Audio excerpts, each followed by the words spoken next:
La revue de presse afro-belge. Vous êtes bien dans les dossiers de Sous la Palabre et comme tous les derniers dimanches du mois, le dossier sera consacré à la revue de presse du continent et de sa diaspora.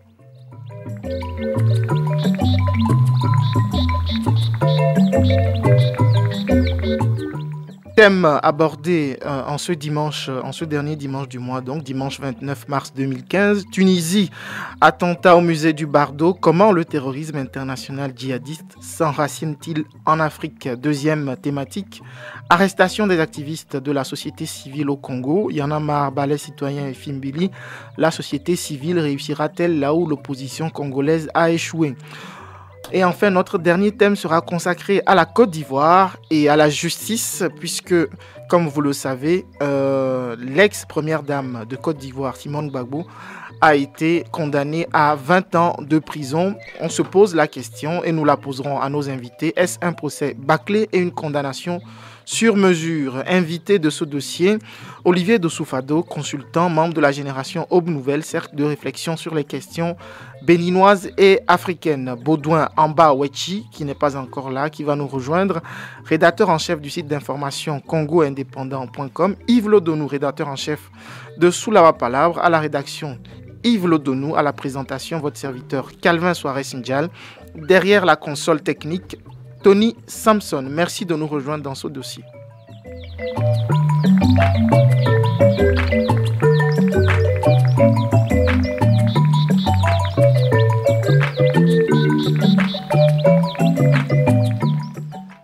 Bonjour à toutes et à tous, fidèles auditeurs et auditrices. Vous êtes bien dans Sous la Palabre et comme tous les derniers dimanches, vous le savez, nous faisons une revue de presse, une revue de l'actualité mensuelle. Je rappelle que vous pouvez nous joindre au 02 640 87 17 si vous voulez poser des questions ou alors intervenir dans cette émission. Donc, nous allons tout de suite commencer par la Tunisie donc, qui a été frappée de plein fouet par un attentat terroriste. Ça a été l'actualité de ce mois de mars à Tunis, où initialement donc 21 personnes ont été tuées, essentiellement des touristes étrangers. Hier, on a appris qu'une 22e victime a péri des suites de ses blessures. Il s'agit d'une Française. Le 18 mars dernier, donc, un commando avait mené l'assaut contre le musée du Bardo de Tunis et avait ouvert le feu avec des armes automatiques. Les assaillants seront par la suite abattus par les forces de sécurité tunisiennes. 23 personnes, donc, comme je le rappelais, dont une femme suspectée d'avoir pris part à cette attaque terroriste, seront arrêtées. Donc 22 tués et 23 personnes ont été arrêtées dans le cadre de cette enquête. Al-Qaïda au Maghreb islamique, AQMI, Ansar al-Sharia, la branche libyenne de l'État islamique. Depuis 3 ans, la Tunisie semble devenir la nouvelle cible privilégiée des terroristes après s'être essaimée dans toute la région. Les tentacules de ce phénomène sécuritaire s'étendent jusqu'en Afrique centrale. Alors, cher Olivier, merci d'avoir répondu à notre invitation. C'est un plaisir comme à chaque fois. Est-ce que, comme la plupart des médias qu'on a entendus, vous n'avez pas été surpris par l'annonce de cet attentat? On a eu l'impression que tous les médias un peu attendaient qu'il se passe quelque chose en Tunisie, puisque cela fait plusieurs mois qu'on en parle maintenant. Tous les médias, je ne sais pas. Enfin, dans la plupart des médias, on parle de... il y a eu déjà, au moment des élections, des attentats qui ont été déjoués. Et donc, on a eu l'impression que c'était inévitable, finalement, ce qui s'est passé. Tout d'abord, je voudrais vous saluer et vous remercier pour l'invitation que vous me faites. C'est toujours un plaisir. Voilà, de participer amicalement à cet exercice d'échange. Et également remercier par la même occasion donc les auditeurs qui nous écoutent. Alors la Tunisie, est-ce qu'on s'attendait à une vague d'attentats? Je ne sais pas concrètement, mais ce qui est sûr, c'est que il y a plusieurs questions qu'il faut se poser, notamment sur sur le modus operandi de cet attentat qui est un peu semblable à ce qui s'est passé en France en janvier et qui est également semblable à ce qui s'est passé il y a quelques jours avant au Mali, donc au lendemain des accords d'Alger, où vous observez des terroristes. Bon, j'aime pas trop aussi l'expression. Vous utiliseriez quoi comme terme? Je préfère le terme djihadiste. Djihadiste. Je préfère le terme djihadiste qui est beaucoup plus, qui pour moi est beaucoup plus englobant et résume un peu ce à quoi nous avons affaire, c'est-à-dire une forme d'instrumentalisation de l'islam à des fins politiques ou à des fins, si vous voulez, impérialistes. Donc, il y a quoi? Il y a, première chose, vous avez une violence extrême dans la plupart des attaques qui sont ciblées généralement dans des lieux à forte concentration humaine, première chose. Et puis, seconde chose, vous avez également les forces de l'ordre qui réagissent généralement en abattant les terroristes. On ne les arrête pas, on ne les juge pas, on n'essaye pas de comprendre ou de remonter un peu la filière. Et puis la troisième chose, vous avez tout de suite une forme d'unanimisme au niveau médiatique international pour généralement désigner tout de suite les différentes factions islamiques qu'on a un peu au niveau de l'État islamique. Mais ce qui est beaucoup plus révélateur, c'est l'échec de ce qu'il était convenu d'appeler le printemps arabe.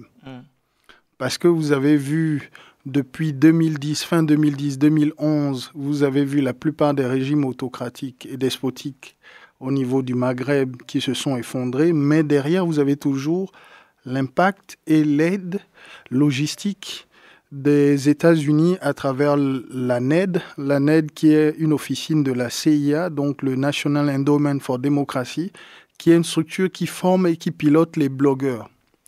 Et cette structure, essentiellement, œuvre pour ce qu'ils appellent l'instauration d'une nouvelle société civile qui s'implique pour... L'objectif, c'est toujours la même chose, c'est-à-dire créer un chaos et puis après, pour toujours que le marché, donc le capitalisme, puisse faire régner sa loi. Donc, vous avez la chute de Ben Ali, qui va coïncider avec l'instauration d'un régime peu ou prou islamiste, donc Ennahda, qui va prendre le pouvoir, d'une part, et puis l'instrumentalisation des frères musulmans, on l'a vu également en Égypte, avec Morsi, et puis également leur implication en Libye. Et ensuite, en arrière-plan, vous avez une sanctuarisation des mouvements djihadistes de plus en plus qui prennent pied au niveau du Maghreb, donc notamment au niveau de la Libye. Alors le cas libyen, il est différent parce que dans le cas de Libyen, on ne pourrait vraiment pas parler de printemps arabe, mais il s'est passé en Libye vraiment une guerre. Une guerre dont ça remonte un peu à l'analyse que j'avais eu à faire. Les origines remontent à environ il y a une quarantaine d'années, depuis le 1er septembre 1969, où Kadhafi renverse le roi Idriss Ier. Il est l'objet tout de suite d'une déstabilisation de la CIA. Il ne faut pas oublier que Tobrouk et puis les villes libyennes abritaient les bases militaires américaines qui permettaient de faire des opérations au niveau même de la guerre, donc la guerre des 6 jours entre Israël et puis les pays arabes. Mais si vous le permettez, on va revenir, parce qu'on parle aussi de bases américaines. J'ai un peu consulté les journaux tunisiens avant de venir pour préparer l'émission. Il y a aussi une question de base américaine en Tunisie qui se pose. On va y revenir. Yves Lodonou, parce qu'il faut quand même dire que ce sont des auditeurs belges qui nous écoutent et on parle beaucoup de l'islam. Et je pense que c'est important aussi de décrypter cette question. Yves Lodonou, il y a 10 ans ou 15 ans, le terrorisme ou le djihadisme plutôt n'était pas aussi généralisé comme aujourd'hui. Et la Tunisie était considérée comme un Eldorado par les touristes, par exemple. hein, l'islam extrémiste, le djihadisme, comme on le dit, comme on l'entend ici partout en Europe, est-elle la seule cause de cette propagation ou est-ce qu'il est temps de démystifier un peu cette rhétorique qu'on entend beaucoup par rapport à l'islam et qui serait la cause de tous les maux en termes de djihadisme? Je pense, comme Olivier l'a dit quelque part, c'est l'orientation qu'on a voulu donner à cette nouvelle façon de conquérir le monde. Parce que je pense que derrière tout ça, il y a une volonté d'hégémonie et tout remonte, moi je remonterai jusqu'en Afghanistan, avec le départ des talibans et l'intervention américaine et occidentale en Afghanistan. Et dès lors, nous allons commencer par entendre parler des talibans, puis de Al-Qaïda. C'était en 2001. Hein? En 2001. Puis cela va nous amener à l'attentat du 11 septembre. Mais déjà, sur le continent africain, les Américains cherchaient depuis de mettre en place l'Africom. L'Africom, une sorte d'armée pour pouvoir intervenir dans des opérations. Mais si je me fie au discours de désarmement qu'on entend souvent dans les pays du Nord, pourquoi mettre en place une armée en Afrique si l'Afrique ne fabrique pas des armes, si finalement on ne crée pas de guerre et que l'Afrique vit sa vie? Donc la nouvelle arme à utiliser, c'est les fondamentalistes. On sait que le Fonds islamique du salut a été instrumentalisé longtemps en Algérie. Et comme par hasard, dans ce printemps arabe, il y a 4 pays au Maghreb. On a vu que la Tunisie, l'Égypte ont été secoués. Le Maroc s'est rattrapé avec les élections où les frères musulmans montent au Parlement. Et l'Algérie, qui est encore plus ou moins préservée. Et la Libye que j'oubliais, la Libye qui a connu également le printemps arabe à la sauce de l'OTAN. Donc, pour que les auditeurs vous suivent bien, oui. C'est-à-dire que finalement, dans cette histoire de djihadisme, il y a quand même de l'instrumentalisation et vous pointez les Américains. Je pointe les Américains parce que c'est un travail de longue haleine et les Américains sont arrivés sur le continent dans les années 80 au moment où l'Afrique subissait les politiques d'ajustement structurel avec des structures comme les volontaires allemands, les corps de la paix. Et c'est des structures qui parcourent tous les pays en Afrique, qui arrivent, ils apprennent les langues locales, qui s'approchent des réseaux des jeunes. Et le travail a commencé depuis. Maintenant, est-ce que les services de renseignement des pays africains le savaient, ils se sont tus? Je ne sais pas trop, je ne saurais répondre. Mais ce qu'il y a, c'est que les Américains ont pris du temps pour préparer ce travail parce que une des volontés des Américains, c'est d'être aussi un peu partout comme les autres parce qu'ils ont été absents à la conférence de Berlin. Donc, c'est l'opportunité d'aller aussi également conquérir. Et n'oublions pas qu'il y a la question du pétrole. Hein. Les Américains préfèrent avoir du pétrole sur la côte atlantique, ne serait-ce même au Maghreb, pour s'alimenter vite que d'aller prendre du pétrole au Kazakhstan ou ailleurs. Donc, pour résumer, je pense que le bon filon, c'est le djihadisme qu'on a instrumentalisé parce que la question se voit également au Mali, ou quand je prends le cas du MNLA, par exemple, le MNLA est soutenu par qui? Par la France elle-même, la France qui l'aide à avoir sa représentation diplomatique à Paris, à Nouakchott, et en même temps, on vient pour aider les Maliens. Donc je crois qu'il y a à boire et à manger, mais il y a une volonté hégémoniste, il y a une volonté d'instrumentaliser aujourd'hui l'islam, et c'est ce qui se fait. Peut-être demain, ça sera les chrétiens, que sais-je. Alors, c'est une très belle transition. Je vais vous donner la parole. Je salue Baudouin Mbawechi qui nous a rejoint. Baudouin Mbawechi, donc rédacteur en chef du site d'information congoindépendant.com. Je le remarque, il y a de plus en plus de succès parce que, à en juger avec les commentaires, hein, parce que finalement, les sites d'information, on juge leur succès à ça. Le nombre de commentaires augmente de mois en mois et on doit vous féliciter pour ça. Augmente de mois en mois ou de plus en plus? Hein? Non, je dis de mois en mois. Ah, de mois en mois, voilà, okay. Parce que généralement, pour préparer l'émission, je vais quand même de temps en temps faire un tour sur votre site d'information. Mais pour en revenir, nous parlions donc de l'attentat en Tunisie. Ce qui est intéressant, c'est que les journaux tunisiens font quand même des analyses assez pointues là-dessus. l'enquête avance. Il y a 2 informations importantes qui ont été révélées ces dernières semaines. C'est que il y a des failles sécuritaires énormes. C'est pour ça que je parlais au début du fait que tout le monde était un peu sur ses gardes par rapport à l'attentat. Et on a l'impression que les services de sécurité tunisiens non. Parce qu'on nous révèle, par exemple, que ce sont nos confrères tunisiens de Tunis Tribune qui annoncent que selon l'enquête de la police, ils ont eu des informations exclusives. Il y a eu de grosses failles. Les gardes devant assurer la sécurité du Parlement tunisien, mitoyen du musée du Bardo, qui a été visé donc par cet attentat, étaient au café. Ils étaient au café lorsque les choses se sont passées. Il y en avait un qui prenait son casse-croûte et le dernier n'est même pas venu au boulot. Donc, le ministre de l'Intérieur a limogé le chef de la police de Tunis et le responsable de la sécurité du musée.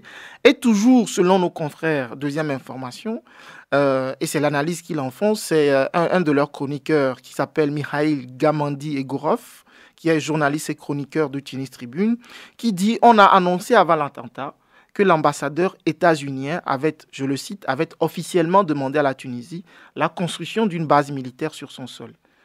Le président Béji Caïd Essebsi aurait opposé un refus et ça se serait mal passé et l'ambassadeur serait parti. » Alors, selon nos confrères, il se pose la question de savoir s'il y a un lien de cause à effet entre ce fait et l'attentat. Qu'est-ce que vous en pensez, Olivier Fado?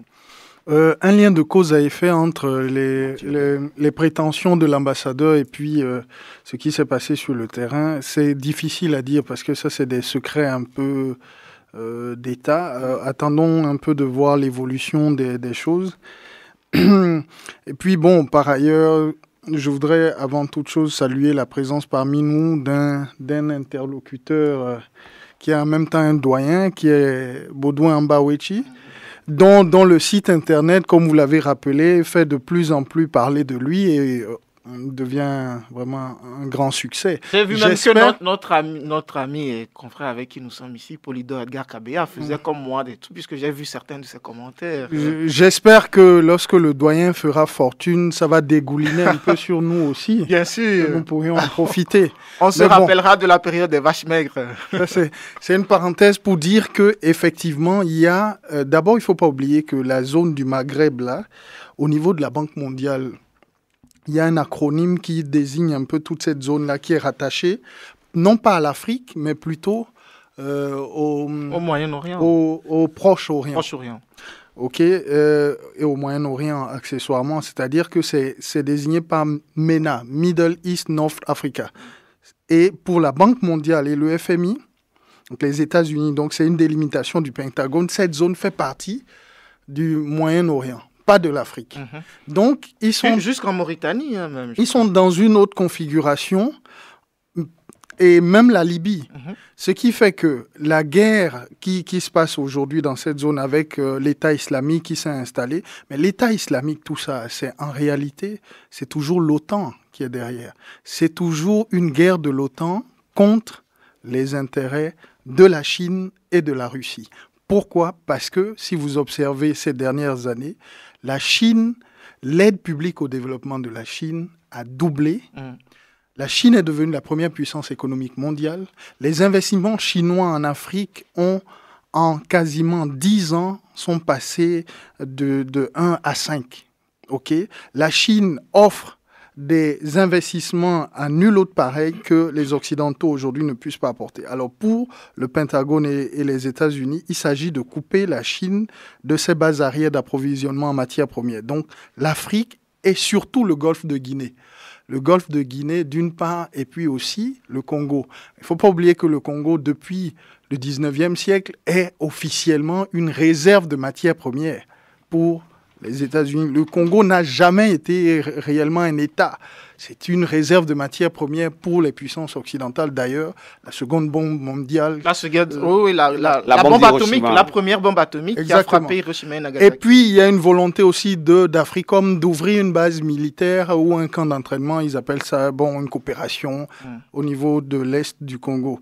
Bon, et également, la question terroriste va bientôt se poser à l'Est du Congo, avec une mutation au niveau de cette structure rebelle qui se sont implantés à l'est du Congo. Mais ce qu'il faut rappeler, c'est que hier, c'était le combat contre le communisme. À l'époque, c'était les contrats, donc les contrats révolutionnaires, qui étaient instrumentalisés par la CIA, notamment par, à l'époque, son directeur William Kazé et Reagan, surtout dans les années 80. L'objectif, c'était quoi? C'était de dégager l'URSS partout, à la fois de ses bases arrières, mais de ses sources d'approvisionnement en matières premières en Afrique. Donc, on utilisait les contrats, on les finançait, et on a commencé à partir de la fin des années 80, 88, 89, chute du mur de Berlin, et puis vous avez la guerre en Afghanistan, 89, donc les Moudjahidines du peuple, avec Oussama Ben Laden, et ensuite ça va culminer en 2001 aux attentats du 11 septembre. C'est pour dire que hier le communisme, aujourd'hui la Chine, mais le modus operandi il est le même, c'est-à-dire qu'on utilise des islamistes pour les armées. Pourquoi? Parce qu'il faut, dans ce que les Américains appellent une guerre de civilisation. Et c'est Huntington qui a écrit le choc des civilisations. Le choc des civilisations, oui. Pour lui, il part du principe que soit vous êtes avec nous, soit vous êtes contre nous. Donc, il faut créer un chaos permanent et l'entretenir. Mais en même temps, il faut deux camps. Soit vous êtes pour nous, soit vous êtes contre nous. Et la Chine doit être considérée comme l'ennemi stratégique et il faut la couper partout de ses sources d'approvisionnement, qu'importe le prix, même si les vies doivent y passer, mais c'est malheureusement la réelle politique. On va donner la parole au doyen, vous tombez en plein débat et donc nous sommes en train d'analyser ce qui s'est passé et notamment les causes. Et donc vous entendez la position d'Olivier Fado et ça rejoint ce que nos confrères de Tunis Tribune disaient. Ils exemplifiaient un peu ce que Olivier disait en disant le terrorisme c'est comme ce qu'on appelle dans nos sociétés le génie qu'on a attrapé, le djinn qu'on a attrapé pour mettre dans la bouteille, on l'a fait sortir pour un travail et après le génie ne veut plus rentrer dans la bouteille. Donc, est-ce que pour vous, finalement, les États-Unis ont instrumentalisé les djihadistes et pour un travail, notamment pour contrecarrer la Chine et qu'aujourd'hui, ce djihadisme-là est en train de les dépasser. On se souvient de Ben Laden qui a été formé par les Américains. Également l'UNITA en Angola qui les a dépassés. Est-ce que vous partagez cette analyse? Vous savez, en tant que journaliste, j'ai l'habitude de ne travailler qu'avec des faits. Or, je n'ai pas de faits qui me permettent d'affirmer ou d'infirmer ce que vous êtes Ben en train Laden, de c'était dire. un fait. Pour l'Afghanistan, ça, je pense oui, que ça mais c'est-à-dire que ne nous attardons pas trop. J'ai l'impression que nous attardons trop sur les effets et nous laissons la cause fondamentale. Oui. Vous savez, allez-y. La cause fondamentale. En étudiant le droit, je crois en première candidature, en deuxième candidature, les professeurs avaient toujours l'habitude de dire que quand on analyse le comportement d'un délinquant, on se pose toujours la question en comparant son comportement avec le comportement d'un être humain normal, ce qu'on appelle en latin le bonus pater familia. Vous savez, moi j'ai une femme, j'ai un fils. Je me vois mal accepter qu'on m'utilise comme une bombe humaine pour que j'aille m'exploser quelque part. Je me poserai la question, que vont devenir les membres de ma famille? Moi je me pose la question, si le terrorisme n'est pas finalement, je dirais, le langage du désespoir. Qu'au départ, il y a la pauvreté. Les gens savent qu'ils n'ont pas d'avenir. Ils ont dit, puisque ces gens nous empêchent d'avoir un avenir, nous allons, excusez-moi le terme, les emmerder. Moi, je crois qu'il faut même quand on regarde la situation au Mali, au nord Mali, mais les Maliens eux-mêmes disent, le nord est abandonné, il n'y a pas d'infrastructure, il n'y a pas d'école, il n'y a pas d'hôpitaux. Les fonctionnaires n'aiment pas qu'on les mute là-bas. Parce que... Ça, je peux vous dire qu'au nord du Togo aussi, c'est la même chose. Oui, donc, Le nord dans tous les pays. nous partons au Nigeria avec Boko Haram, la région où Boko Haram est en train de se déployer, une région déshéritée. Moi, je dis, La théorie du complot, parfois, moi je m'en méfie. Oui, mais est-ce que là vous faites l'apologie, en fait du djihadisme? Non, je ne fais aucune apologie. Parce qu'on est appauvri par l'État central, on doit aller se faire... Non, je ne fais aucune apologie. Mais vous mettez où, une question pour vous, mettez où les revendications, j'allais dire presque démocratiques, c'est-à-dire les libertés de manifester, constituer même un parti politique. Mais là, c'est des crimes qui sont commis. Vous savez, il y a un élément que j'ai perdu de vue. La Libye est complètement déstabilisée. Oui. Les Occidentaux ont fait la guerre là-bas. Ils ont renversé Kadhafi.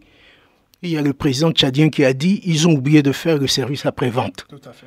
Ils n'ont pas stabilisé le pays. Aujourd'hui, la Libye est entre les mains des milices. Vous dites bien, ils n'ont pas stabilisé la Libye. Mais et si l'objectif n'était pas de stabiliser la Libye? Moi, je ne veux pas rentrer dans ce débat. Mais si, je dis, ils ont renversé un dictateur, appelons-le ainsi, n'ayons pas peur de mots, mais ils devaient aller jusqu'au bout de leur logique. En faisant Au nom de quoi? Mais ils ont dit que Kadhafi était dictateur. J'imaginais qu'ils venaient pour faire organiser des élections libres. Si je comprends bien, vous êtes pour le droit d'ingérence. Écoutez, parfois l'ingérence est nécessaire. Moi, je suis citoyen d'un pays où il y a une dictature féroce qui est en train de sévir. Si aujourd'hui, nous avons une opposition qui est incapable, au niveau de rapport de force, l'opposition ne fait pas ne fait pas le poids face à la dictature en place. Si une puissance étrangère peut nous aider pour établir un tant soit peu un peu d'équilibre, je ne dirais pas non. Vous avez de la... C'est une très bonne transition parce que je pense que on va parler du Congo et le problème de l'ingérence se pose également au Congo. Mais doyen, vous avez de la mémoire et je pense que vous êtes l'un de ceux qui ont le plus de mémoire historique concernant votre pays. Et vous savez, vous connaissez les dégâts sans doute de l'ingérence, puisque partout, les différents régimes, y compris celui que vous dénoncez à juste titre parfois, évidemment, c'est cette ingérence qui a imposé ces régimes, que ce soit le régime de Mobutu ou de Kabila, et vous en voyez les effets. Donc, est-ce que là, il n'y a pas un problème avec ce que Olivier Fado dénonce? L'ingérence n'entraîne pas la déstabilisation des pays et finalement le malheur des populations. Vous savez, si nous parcourons l'histoire, sauf erreur de ma part, pour renverser la dynastie des Romanov en Russie, les Allemands ont aidé Lénine avec les autres. C'est des alliances. C'est différent de la... C'est une ingérence. Oui, mais c'est des alliances. Ce sont des étrangers. Oui, mais ce sont des alliances, moi je dirais. Le problème, c'est que... Ici, je vous vole un peu le micro, là. Ici, le problème, c'est que lorsqu'on va faire ces ingérences qu'on voit à la fin de l'effondrement du mur de Berlin, où, entre guillemets, tout devait être pacifié, c'est plutôt la course vers un renforcement de néocolonies.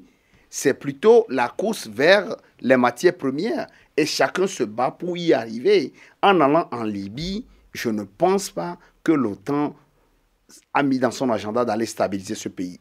De deux, il y a plein de dictatures. Je prends déjà les copains des Américains et les Saoudiens. On a qu'à d'abord les stabiliser, ces salopards. Excusez-moi le terme. D'aller les stabiliser avant d'aller chez d'autres.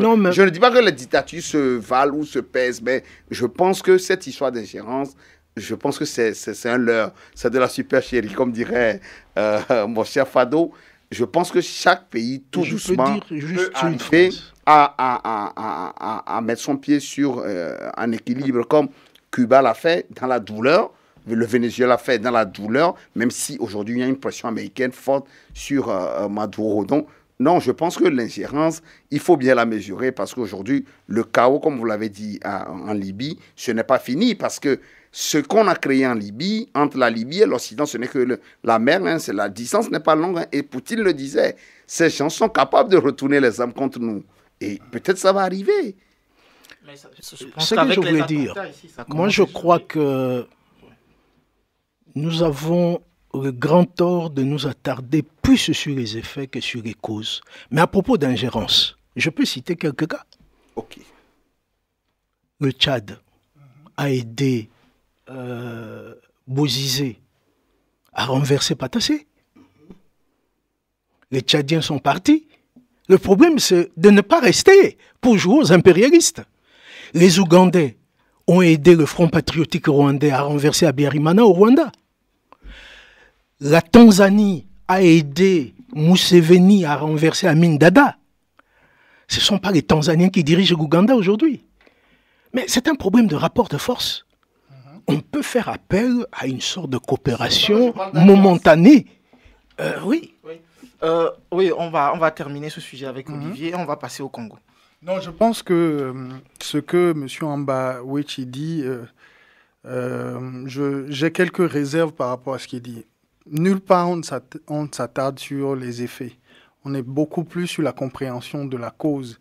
Et c'est d'abord de comprendre la cause finale, pas les causes secondaires. Et la cause finale, c'est que l'objectif des Occidentaux, ce n'est pas de créer ou de stabiliser la Libye. C'est pour ça que je vous repose la question à l'envers. Et si l'objectif, puisque Idriss Déby parle de service après-vente, et si l'objectif de l'OTAN, c'était tout simplement d'instaurer un état de chaos en Libye, dans la perspective où, aujourd'hui, qu'on voit que les différentes forces se neutralisent.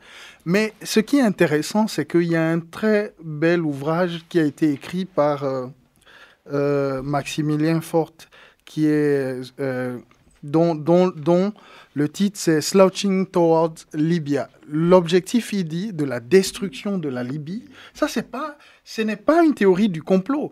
L'objectif de la destruction de la Libye, selon les rapports auxquels il a eu accès, ce n'était pas de contrôler le pétrole libyen. BHL l'explique lui-même. C'était pourquoi la Libye représentait en fait le centre névralgique de la renaissance africaine, d'un certain panafricanisme qui émergeait à partir de Sirte. Et donc, les Occidentaux, et notamment le Pentagone, partaient du principe que si on désintègre ce centre-là, on aura tout désintégré. Vous allez voir que depuis 2011, où Kadhafi a été assassiné, il n'y a plus de leadership en Afrique au niveau des visées impérialistes. Avant, Kadhafi mettait sur la table des milliards d'euros en empêchant, par exemple, la Tunisie d'accepter d'abriter sur son sol une base militaire américaine. Ça, c'est les faits. Ce n'est pas de la théorie du complot. En refusant à plusieurs pays, notamment même à l'époque l'Ouganda, lui disant, écoutez, tenez de l'argent, n'acceptez pas les bases militaires. On est dans un rapport de force, pas une théorie du complot. Alors, et donc, quand vous dites aujourd'hui, vous semblez balayer d'un revers de la main ce que tous balayer d'un revers de la main, c'est pas le cas. En parlant de... Nous ne nous attardons pas sur les causes. Est-ce que vous savez que dans la guerre contre Boko Haram, au niveau, par exemple, du nord du Nigeria, on a eu beaucoup de Touaregs qu'on a abattus au front. Et les armes de fabrication qu'on a arrêtées sont des armes françaises. C'est pas moi qui le dis, c'est le ministre tchadien de la communication. Et quand lui, il vient, il présente les armes à la télé et il dit cela, il dit, il y a un pays étranger occidental qui arme et qui soutient les rebelles, c'est pas de la théorie du complot. On va prendre un auditeur en ligne. Alors, je crois que c'est Moïse Esso, notre ancien rédacteur en chef. Moïse Esso, bonjour. Bonjour, je ne sais pas si on m'entend. Oui, on vous entend. Rapidement, votre réaction avant qu'on passe au Congo. Oui, donc en fait, je voulais dire deux choses. D'abord, la première sur la question de la notion d'ingérence. Le fameux droit d'ingérence que Kouchner, enfin les Français avaient essayé d'institutionnaliser au motif que ça peut aider, soi-disant, les pays qui sont en difficulté. Je crois que le doyen a donné tout à l'heure des exemples de pays qui ont aidé à chasser soit des dictateurs, il parlait de l'Ouganda, soit à remplacer un dictateur par un autre pour le cas de la Centrafrique. Mais une fois de plus, il faut remarquer dans les exemples du doyen que ce sont des pays africains qui aident d'autres pays africains. Donc l'intérêt de ces pays-là, même s'il est géostratégique, n'est certainement pas celui des puissances occidentales parce qu'un pays africain, jusqu'à présent, n'a pas ni les moyens, ni, je pense, n'a jamais eu la véritable volonté d'aller piller un autre et donc d'installer à la tête d'un autre un pion en tant que tel. Donc, ce n'est pas un exemple pour moi à prendre pour dire que l'ingérence peut être positive. C'est vrai qu'ici en Europe, les Anglais ont quelque part un peu été dans l'ingérence dans la Seconde Guerre européenne en France et ont aidé les Français à chasser les Allemands ainsi que les États-Unis. Donc on peut dire qu'il y avait une forme d'ingérence de leur part, même si la guerre était généralisée. Donc le droit d'ingérence ne veut rien dire, sauf pour ceux pour lesquels ça leur permet de placer des pions, de déstabiliser, comme l'a dit Fado, ou de piller. Donc je pense que le droit d'ingérence au niveau mondial, c'est quelque chose qu'il faut bannir. Parce que la pratique de ce droit d'ingérence, lorsqu'il vient du nord vers le sud, démontre systématiquement une aggravation de la situation quand les gens sont intervenus. Par contre, les alliances locales entre pays voisins, pour une raison ou une autre, ça fait partie des relations normales entre les voisins, aussi bien que la guerre peut l'être entre deux pays voisins, comme une alliance peut aussi se faire entre deux pays voisins. Donc je crois que c'est deux types de droits ou de concepts différents. Le droit d'ingérence tel que l'ONU se l'est arrogé pour justifier juridiquement le bombardement politique à des fins qui sont purement géostratégiques et parfois purement mercantiles, ce droit-là n'est pas un vrai droit. Il faut vraiment que les États africains et que les intellectuels africains s'élèvent contre ce type de droit que les Bernard-Henri Lévy veulent utiliser à d'autres fins. Bon, ça, c'est ce que je voulais simplement apporter comme contribution au débat. Merci. Rapidement, réaction très rapide, Olivier. Oui, allô ? Oui, par rapport à ce que Esso Moïse vient de dire, il faut juste préciser une chose. Le droit à l'autodétermination est un droit consacré par le droit international. Ça, c'est la première chose. Et quand vous regardez la plupart des mouvements de libération nationale, ces mouvements de libération nationale ont toujours bénéficié de l'apport des pays d'une façon ou d'une autre qui étaient dans une alliance stratégique pour bouter dehors le colonialisme. Vous prenez les pays de la ligne de front, la Namibie, le Botswana, vous prenez l'Angola. Tous ces pays, d'une façon ou d'une autre, ont eu des solidarités, j'allais dire des solidarités anticoloniales. Donc ça, c'est consacré par le droit international. Mais le droit d'ingérence, en réalité, on ne devait pas dire le droit, c'est pas plutôt un droit, c'est un devoir d'ingérence. Kouchner parle de devoir d'ingérence dans la mesure où lui, il estime qu'il est d'une responsabilité des pays riches, puissants, lorsqu'il y a des massacres, comme en Serbie, à Srebrenica, etc., ou au Rwanda, la communauté dite internationale doit pouvoir se prévaloir d'une responsabilité d'y intervenir. C'est ce qui est devenu aujourd'hui la responsabilité de protéger en Libye. Et on a vu ce que ça a conduit. En réalité, il n'y a pas de responsabilité de protéger ni de devoir d'ingérence. Il y a plutôt un impérialisme qui ne dit pas son nom. Ben voilà, si je peux dire, je ne sais pas si on m'entend, Olivier. Oui, on vous entend. Oui, très bien, Olivier, c'est bien de préciser. Effectivement, moi, je suis parti un peu plus sur la praxis, comme tu l'as si bien terminé. C'est-à-dire que sur le principe strict du devoir d'ingérence dans le droit international, on peut toujours trouver des arguments humanistes et tout ça. Et je ne conteste pas ces arguments humanistes-là. Je ne dis pas qu'on n'aurait pas dû intervenir pour empêcher des pogroms, des massacres et tout ça. Ce que je dis, c'est que le cynisme de l'impérialisme, parce qu'il faut dire les choses, l'impérialisme est cynique. Le cynisme de l'impérialisme utilise des arguments juridiques apparemment humanistes pour mener des politiques proprement anti-humanistes. Donc, qui sont vraiment des crimes contre l'humanité. Et ce qui se passe en Libye, c'est un crime contre l'humanité. Et je pense d'ailleurs que, et je termine là-dessus, s'il te plaît, Calvin, c'est que moi j'ai l'impression qu'en Libye, on a assassiné, si on avait su que Gbagbo allait être aussi populaire après son incarcération, on l'aurait fait assassiner comme Kadhafi. Je pense que les forces françaises n'ont pas tué directement Gbagbo au motif qu'il est mort dans un bombardement, je ne sais pas moi, le couloir s'est effondré sur lui et des choses comme ça, parce qu'ils étaient persuadés qu'ils allaient en faire une espèce de Charles Taylor. Et je pense que ce qui s'est passé après quand on a arrêté Gbagbo avec tout le vent qu'il y a eu, ils n'ont pas voulu avoir deux fois des Gbagbo en Afrique, on a fait assassiner Kadhafi. Parce que Kadhafi vivant, je suis certain qu'aujourd'hui, avec la Libye d'aujourd'hui, beaucoup seraient très penauds de le mener devant le tribunal pénal international pour quoi que ce soit. Donc, ça démontre bien le cynisme du capitalisme. Merci beaucoup Moïse Esso pour cette intervention intéressante. Nous allons passer directement à notre deuxième sujet. Et vous aurez l'occasion de faire des liens avec ce que vous vouliez dire, cher doyen. Un pays où il y a des interventions assez importantes. Et donc, rapidement, parlons de ces mouvements citoyens africains qui sont venus du Sénégal. Il y en a marre, du Burkina Faso, Balai citoyen, et même du Congo, Lucha, Lutte pour le changement, Filimbi, coup de sifflet en langue swahili, ainsi que des journalistes qui ont été donc arrêtés le 15 mars à Kinshasa. Selon le porte-parole du gouvernement Lambert Mende, les Sénégalais et Burkinabés seraient instructeurs en insurrection armée et seraient venus aider les Congolais à préparer une insurrection contre l'État. Le journal congolais L'Avenir affirmait d'ailleurs dans son édition du 25 mars, en allant dans le sens de Lambert Mende, que l'initiative des activistes était un pétard mouillé, je les cite, cette tentative dont les auteurs se sont présentés en éveilleurs de conscience alors que dans leur sac se trouvaient des tenues militaires, du cannabis et plusieurs autres documents terroristes. Donc une accusation à peine voilée de déstabilisation. Alors Baudouin Mbawichi, j'ai lu votre éditorial au vitriol intitulé « Justice à 3 vitesses ». Vous dénoncez le fait que les activistes africains du Sénégal et du Burkina Faso aient été libérés pendant que ceux du Congo s'est maintenus en détention. Et vous faites une analyse que je n'ai pas très bien comprise en affirmant, en libérant dans une même affaire, en libérant les étrangers tout en maintenant en détention des Congolais impliqués dans une même affaire, Joseph Kabila s'est disqualifié. Il donne raison à ceux qui l'ont toujours suspecté d'être un cheval de Troie au service des intérêts d'un pouvoir d'occupation estampillé AFDL, Alliance des Forces démocratiques pour la libération du Congo, donc la rébellion qui a renversé Mobutu. Deux petites questions. Selon vos informations, les activistes congolais sont-ils toujours en prison ou ont-ils tous été libérés?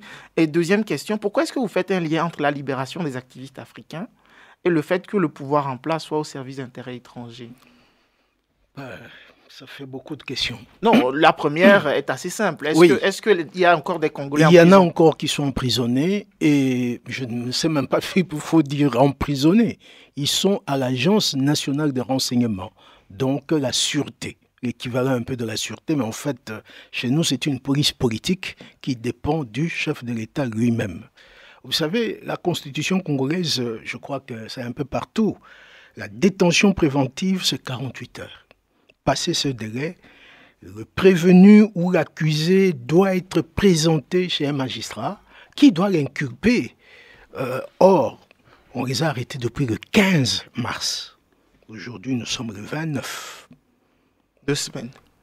J'ai entendu le président de l'Assemblée nationale, l'institution qui doit défendre la population, dire « Ah, les gens de service de renseignement m'ont dit qu'ils ont encore besoin d'un petit délai pour poursuivre les enquêtes. » Le drame dans cette histoire, c'est quoi? C'est que nous ne savons pas combien de personnes ont été arrêtées.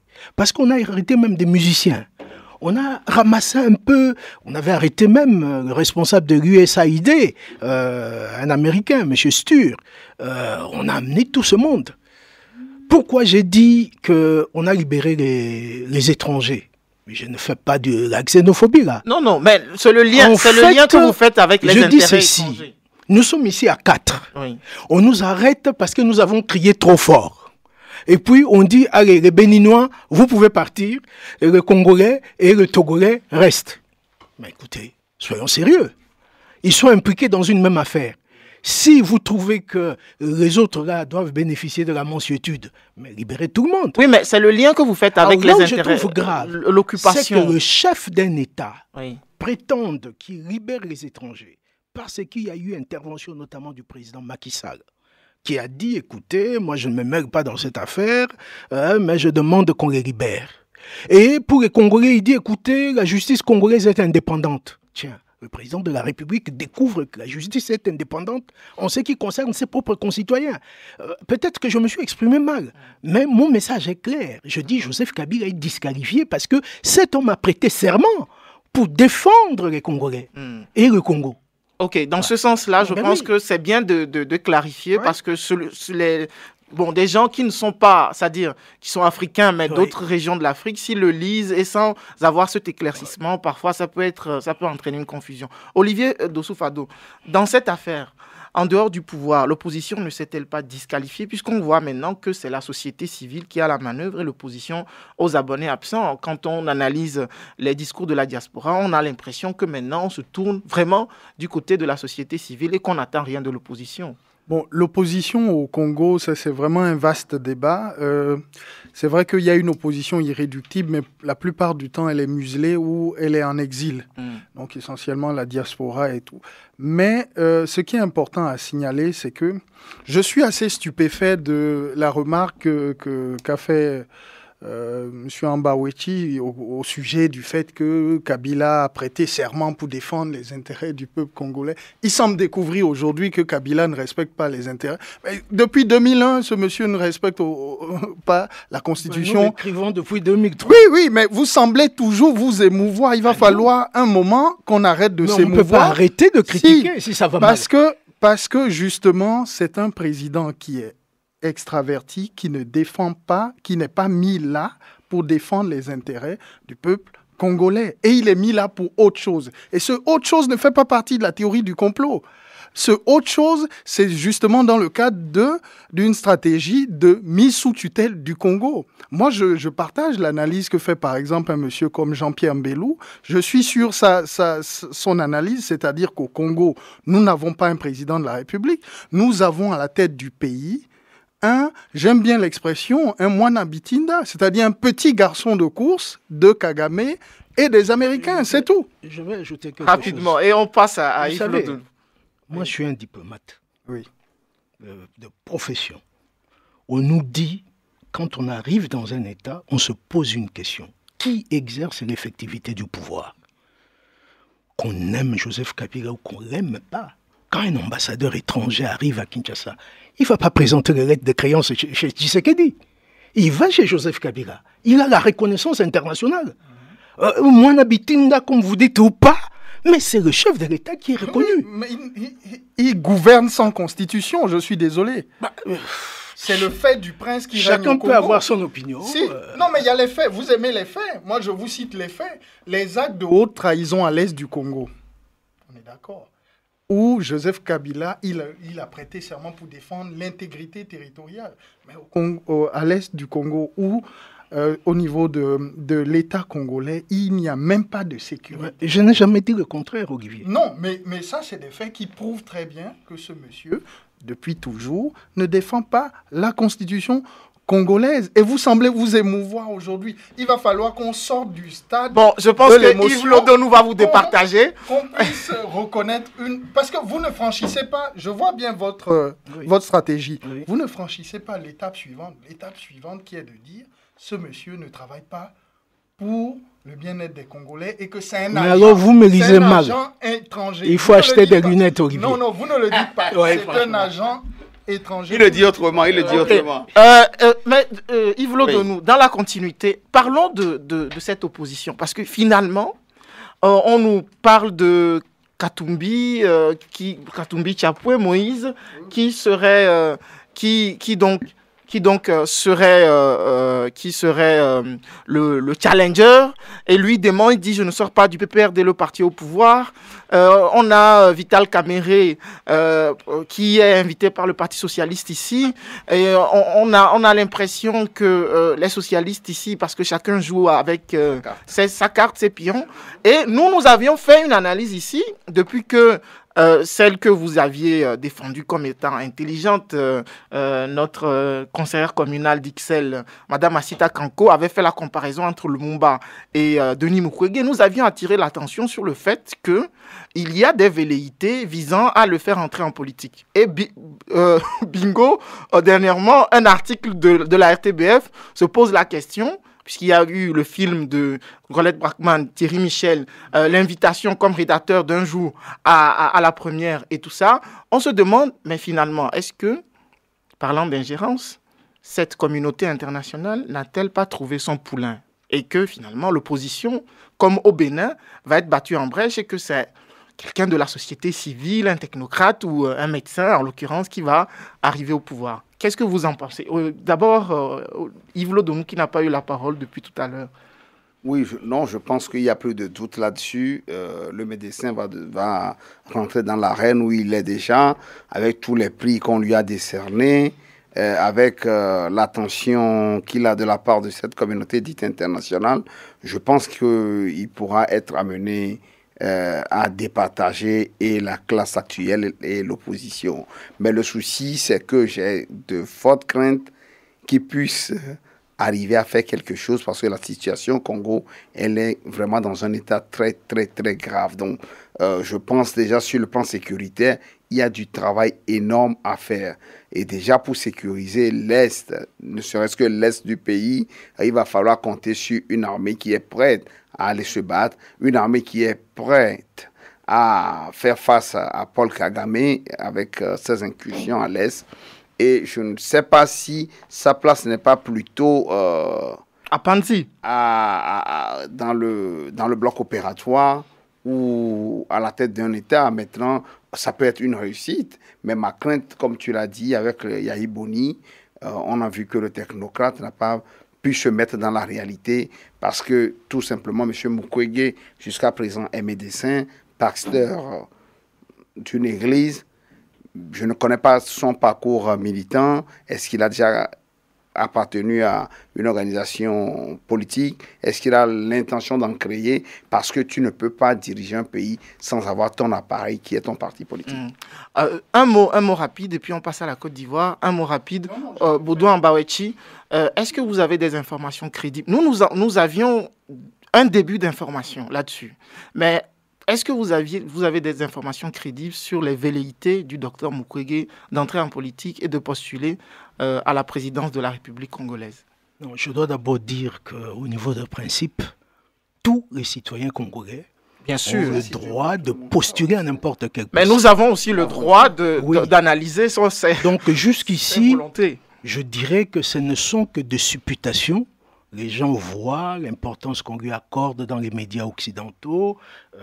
Mais analysons ses propos. Oui. Il dit ce sont des faits. Oui. Quand on lui demande, serez-vous candidat à la présidence du Congo, il dit, je n'ai pas encore pris ma décision. Oui. Donc ça veut dire qu'il y a quand même une velléité. On peut répondre que ça La loi ne concerne l'interdit pas. Non, mais c'est une analyse que nous faisons. ne l'interdit pas. Vous êtes au niveau de la loi. Mais il y a la loi et il y a la politique. Non, je parle de principes. Moi, je ne peux parler qu'en partant de principes et des faits. Oui, mais ces faits ne sont pas... Bon, c'est là un peu notre divergence. Ces faits Parce ne que sont là, pas neutres. Nous sommes en pleine analyse, Oui. une analyse basée sur des supputations. Oui, mais C'est ça le drame. à partir du moment où on lui déroule tout Non. le tapis rouge ici, il a reçu le prix Sakharov. C'est pas nouveau qu'on et lui tout. déroule le tapis rouge. Oui, il a reçu le prix Sakharov. Oui, même le Ça, prix on Roi trouvera Baudouin. ici. Exactement. Bon, vous ne pensez pas qu'aujourd'hui, moi c'est une question que je vous pose, même si on peut supputer, vous ne pensez pas qu'aujourd'hui on est en train de fabriquer un homme d'État, Mukwege, qui s'apprêterait à prendre les rênes du pays? Bah, écoutez, moi, je dis, c'est ni légal ni Non, immoral. non, non. Plaçons-nous au niveau de l'analyse De politique, l'analyse pas politique. au niveau de la légalité. Vous faites du journalisme Je politique. n'ai pas doyen. d'éléments de faits pour Il reviendra, argumenter il dans reviendra. un sens ou dans un autre. D'accord. Je le vois, il est là. Il y a d'autres. Mhm. Calvin vient de parler du gouverneur du Katanga, qui Tout à dit fait. aussi qu'il ne s'est pas encore prononcé. Mhm. Donc, il y a plusieurs candidats. Alors, Et c'est leur droit. Ok. Ça, nous sommes d'accord. Je peux 30 secondes, 30 secondes. Ok, moi je pense que le drame du Congo, réellement, et ça a été toujours une constante chez moi depuis des années, c'est l'élite politique congolaise.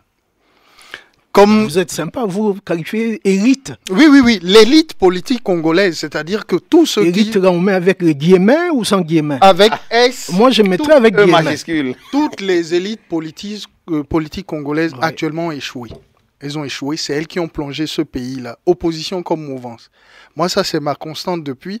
Et je pars du principe, comme l'observait Amilcar Cabral, que ces élites politiques doivent se suicider en tant que corps social et renaître au sein de la population. C'est-à-dire défendre les intérêts du peuple congolais. Aujourd'hui, on assiste, moi j'ai vu Vital Kamerhe, j'ai été invité, Au Parlement européen. je ne suis pas allé parce que qu'est-ce qu'on observe? On observe une course à l'échalote. C'est-à-dire quoi? Une volonté de se faire adouber par l'Union européenne, par le Parlement européen, Par les par partis le belges. National Endowment for Democracy. Ils sont allés à Washington en délégation et tout. Mais personne ne travaille à être adoubé par le peuple congolais. Ou par, j'allais dire, les Olivier- différentes composantes. Olivier, on va arrêter. Non, souffrez. Je peux lui Par contre, répondre en deux mots. oui, Nous rapide. n'avons pas encore une opinion publique forte. Je n'ai pas dit opinion Et publique. je Nous dis n'avons peuple pas congolais. encore non plus... Mais le peuple congolais, c'est ça l'opinion publique. Vous avez un peuple congolais. Nous n'avons quand pas... même. Chers amis, on va passer à la Côte d'Ivoire. On va passer à la Côte d'Ivoire. Rapidement, une réaction sur la condamnation. On n'aura pas le temps d'écouter le concentré de réaction ivoirienne. Malheureusement, le temps nous est compté. Une réaction rapide, chacun, sur le fait que Simone Gbagbo a été condamné à 20 ans de prison, et que, alors que l'accusation avait demandé 10 ans, et que, surprise, la défense saisi la Cour de cassation, puisque en droit ivoirien, la procédure d'appel n'existe pas dans ce cas. Et que surprise, l'accusation aussi saisit la Cour de cassation en disant la peine est trop lourde. Les journaux ivoiriens n'ont pas été tendres. Hein. Si je prends un exemple, le Nouveau Courrier, la justice de la haine a encore frappé. Comment analysez-vous le verdict de ce président? Simone Gbagbo, 20 ans, Michel Gbagbo, 5 ans, Aboudraman Sangaré, 5 ans, mais à Pascal Affi-N'Guessan, 18 mois avec sursis. La différence de peine entre Pascal Affi-N'Guessan et les autres co-accusés a-t-elle une signification politique comme on l'entend beaucoup? Et vous n'allez pas encore me parler de faits. Supputation, moi je vais parler de supputation. Non, parler de faits, non. Mais je dirais que je n'ai pas pris connaissance du dossier pour voir si les faits reprochés à Mme Gbagbo ont été matériellement prouvés. Or, selon les informations que j'ai, il semble que l'accusation n'a pas été capable d'apporter les preuves matérielles de faits reprochés à Mme Gbagbo. Est-ce que vous parleriez de justice des vainqueurs, comme on l'entend dans beaucoup de médias, dans beaucoup d'opinions? Je crois que quelqu'un a écrit que l'histoire est toujours écrite par les vainqueurs. On le voit au Rwanda, on le voit en Côte d'Ivoire, parce que les responsabilités sont partagées entre les forces nouvelles et les camps Gbagbo. Mais apparemment, il n'y a que les gens de Gbagbo. Je ne suis pas en train de dire que les gens de Gbagbo sont blancs comme neige, mais les responsabilités sont partagées. Et là où moi je trouve quand même assez loufoque, l'accusation, donc chargée de protéger la société, requiert une peine de 10 ans. Et les juges qui sont censés arbitrer la défense et l'accusation, ils sont plus zélés que l'accusateur. Et maintenant, l'accusation interjette appel contre la décision du juge. Je dis, mais qui se moque de qui? Finalement, c'est la question. C'est assez rare, ça. Hein. Moi, je n'ai jamais vu ce scénario. Olivier Fado, et puis on terminera par Yves Lodounou. Oui, mais la première chose d'abord qu'il faut dire, c'est-à-dire que en Côte d'Ivoire, il n'y a pas eu de justice. C'est vraiment une mascarade à laquelle nous assistons depuis 2011, mais en réalité, ce qu'il aurait fallu faire, c'est le procès de 10 ans de guerre secrète et officielle contre le régime du président Gbagbo. Et à la barre, on aurait cité également les multinationales du cacao et du café, le rôle de la France à travers... Le dada, Si, le rôle de la France, il faut que tout le monde soit parti. La responsabilité ne peut pas être uniquement d'un camp. Les différentes connivences, les complicités et la responsabilité de l'ONU dans cette crise-là. Parce qu'en Côte d'Ivoire, on a assisté à l'échec de la mission de stabilisation et même de la paix des Nations-Unies. L'ONUCI doit répondre des crimes. Je vous rappelle que durant cette guerre, l'ONUCI a pris fait et cause pour un camp en violation du droit international et en bombardant le président Gbagbo pendant 2 semaines, alors que le mandat qu'il a reçu ne le lui permettait pas. Le mandat qui était quoi? Celui uniquement de détruire les armes lourdes. Les armes lourdes, ils sont seulement au niveau d'un seul camp. Les rebelles n'ont pas d'armes lourdes. Qui les finance, qui les arme? La responsabilité également de la CEDEAO, du Burkina Faso, donc Blaise Compaoré, oui. Et puis de l'Union africaine. On a assisté en Côte d'Ivoire à la faillite de l'Union africaine, etc. Donc pour moi, il n'y a pas de justice. Comme en Libye d'ailleurs. Pour moi, en Côte d'Ivoire, il n'y a pas de justice. Il y a un continuum qui est celui du triomphe des imposteurs. Comme l'a titré le journal de l'Union des populations du Cameroun, la farce judiciaire continue. On termine par Yves Lodounou sur cette question, rapidement. Je pense qu'Olivier a été clair, même si c'est un dada, je pense qu'il y a une réalité et on n'était pas dans... Non, je pense qu'Olivier a tout dit et que c'est la justice des vainqueurs, malheureusement, parce que moi, mon vœu, c'est de repacifier le pays et je crains que ça ne prend la même dérive qu'au Rwanda, parce que le FPR n'a pas réussi à pacifier ce pays, il n'y a pas eu de réconciliation, et c'est très dommage parce que demain, on ne sait pas ce qui peut arriver, et je pense qu'au niveau de l'élite politique, comme le dit Olivier, de tous les pays africains, le travail à faire, malgré tous les combats, malgré l'échec de l'un ou la victoire de l'autre, il faudrait aller à la table et repacifier le pays, se tendre la main comme des frères. Et cela n'a pas été le cas en Côte d'Ivoire, mais la Côte d'Ivoire risque d'être une bombe à retardement et que la paix n'arrivera pas s'il n'y a pas une réelle justice. Voilà, je vois Olivier Mais j'aimerais titiller un peu le doyen et je donnerai 30 secondes à chacun. 30 secondes, vraiment. Dans le cadre du Congo, est-ce que vous seriez pour que la justice internationale passe ? Comme on l'entend souvent, les associations congolaises qui réclament qu'à l'Est, la justice internationale passe. Même au niveau des multinationales. Est-ce que vous seriez d'accord ? Un avocat congolais, là, Maître Amouli, qui voudrait que la CPI, je ne sais pas, qu'il y ait un tribunal pénal international. Est-ce que vous seriez pour de façon... Absolument, mais pas la CPI. Moi, je ne fais pas confiance à la CPI.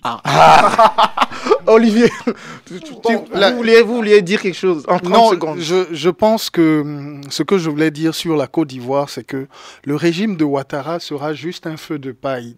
Et l'histoire des sociétés, c'est souvent une histoire multiséculaire. Il ne laissera pas de traces, mais la Côte d'Ivoire renaîtra et vivra. Mais véritablement, il appartient à tous les patriotes de faire en sorte que ce régime-là soit véritablement combattu et puis dégagé du pouvoir. Voilà. En tout cas, le débat a été animé. C'est toujours le cas et on ne s'ennuie jamais. On ne voit pas le temps passer avec vous, ce qui prouve et montre vos qualités en termes d'analyse, même si on doit s'accrocher aux faits, comme le dit le doyen. Merci à tous. Les citations deviennent des faits aussi. Merci à toutes et à tous de nous avoir suivis. Nous vous donnons rendez-vous le mois prochain, le dernier dimanche du mois d'avril.